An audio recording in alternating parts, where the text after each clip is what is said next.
Saikrishna missing case ఇప్పుడు హైకోర్టుకు చేరింది. తన కుమారుడు సాయికృష్ణ ఆచూకీ కోసం తల్లి విజయలక్ష్మి ఆంధ్రప్రదేశ్ హైకోర్టును ఆశ్రయించారు.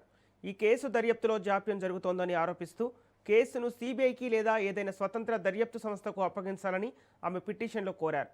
పిటిషనర్ వాదనలను పరిగణలోకి తీసుకున్న హైకోర్టు దీనిపై వచ్చే వారం విచారణ చేపట్టనుంది. ఈ కేసులో తదుపరి పరిణామాలు ఎలా ఉండబోతున్నాయనేది ఇప్పుడు ఆసక్తికరంగా మారింది.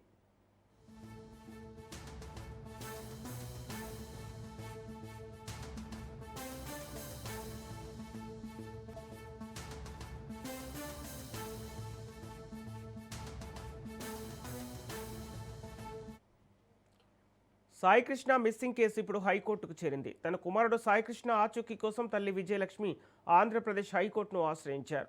ఈ కేసు దర్యాప్తులో జాప్యం జరుగుతోందని ఆరోపిస్తూ కేసును సిబిఐకి లేదా ఏదైనా స్వతంత్ర దర్యాప్తు సంస్థకు అప్పగించాలని ఆమె పిటిషన్లో కోరారు. పిటిషనర్ వాదనలు పరిగణలోకి తీసుకున్న హైకోర్టు దీనిపై వచ్చే వారం విచారణ చేపట్టనుంది. ఈ కేసులో తదుపరి పరిణామాలు ఎలా ఉండబోతున్నాయనేది ఇప్పుడు ఆసక్తికరంగా మారింది.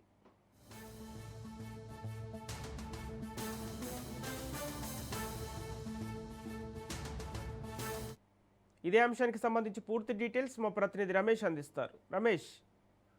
సంపత్, సాయికృష్ణ కేసు వ్యవహారంలో అటు న్యాయ పోరాటం చేస్తుంది తల్లి విజయలక్ష్మి, అనేక రకాలుగా న్యాయ పోరాటం చేస్తుందని చెప్పుకోవచ్చు. ఎందుకంటే నిన్న జ్యుడిషియల్ విజయవాడ 2వ అదనపు కోర్టులో జ్యుడిషియల్ ఎంక్వైరీ కానీ, అదేవిధంగా ఈ రోజు పిటిషన్ అంటే హైకోర్టుకి సంబంధించి ఏదైతే సిబిఐ ఎంక్వైరీ అయ్యా లేదా స్వతంత్ర దర్యాప్తు చేపట్టాలని హైకోర్టుని ఆశ్రయించారు. హైకోర్టుని ఆశ్రయించినటువంటి నేపథ్యంలో అది ఎల్లుండికి వాయిదా వేసినటువంటి పరిస్థితి మనకు కనపడుతుంది. అయితే దీనికి సంబంధించి కూడా ఈ కేసుకు సంబంధించి సిబిఐ సిట్ అధికారులు కేవలం నామమాత్రంగానే కేసుని దర్యాప్తు కొనసాగిస్తున్నారు. ఇప్పటి వరకు కూడా ఎలాంటి పురోగతి సాధించలేదనేది కూడా అటు విజయలక్ష్మి మాట్లాడుతున్నటువంటి పరిస్థితి కనపడుతుంది. ఇదే అంశాలు హైకోర్టు ముందు ఉంచింది.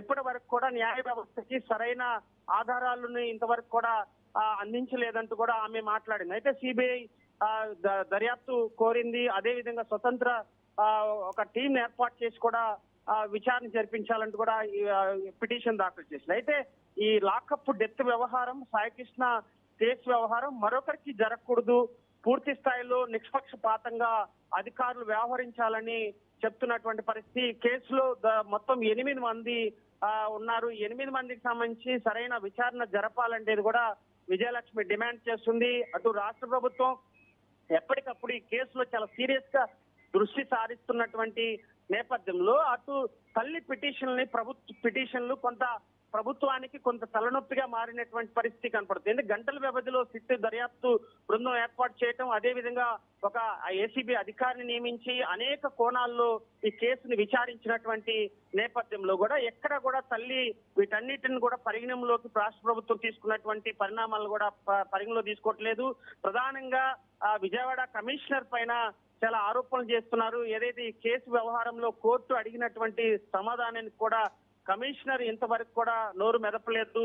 పూర్తి స్థాయిలో సీసీ ఫుటేజ్ మాయమవ్వటానికి కూడా మరి కమిషనరే పెద్ద వ్యక్తులు ఈ కేసులో ఇన్వాల్వ్ అయ్యి ఉన్నారు, పూర్తిగా నీరుగార్చే ప్రయత్నం జరుగుతుందని తల్లి ఆరోపిస్తున్నటువంటి నేపథ్యంలో ఇప్పటికే అటు బార్ అసోసియేషన్ న్యాయవాదులు సిబిఐ డిమాండ్ చేసింది, విపక్ష నేతలు సిబిఐ డిమాండ్ చేసినటువంటి నేపథ్యంలో విచారణ తర్వాత ఏదైతే తల్లి పిటిషన్ పై కోర్టు సూచనలు హైకోర్టు ఎలాంటి సూచనలు చేస్తే, ఎందుకంటే ఇప్పటికే కార్పస్ పిటిషన్ వేసుకున్నటువంటి నేపథ్యంలో అది డిస్మిస్ చేసేటువంటి అవకాశం ఉంది. ఏదైతే తల్లి ఈ రోజు చేసినటువంటి పిటిషన్ ముందుకు సాగేటువంటి అవకాశం ఉంది. ఈ కేసులో హైకోర్టు ఎలాంటి డైరెక్షన్ ఇస్తుంది అనేది కూడా చూడాల్సి ఉంది. Sampath. Okay, thank you Ramesh.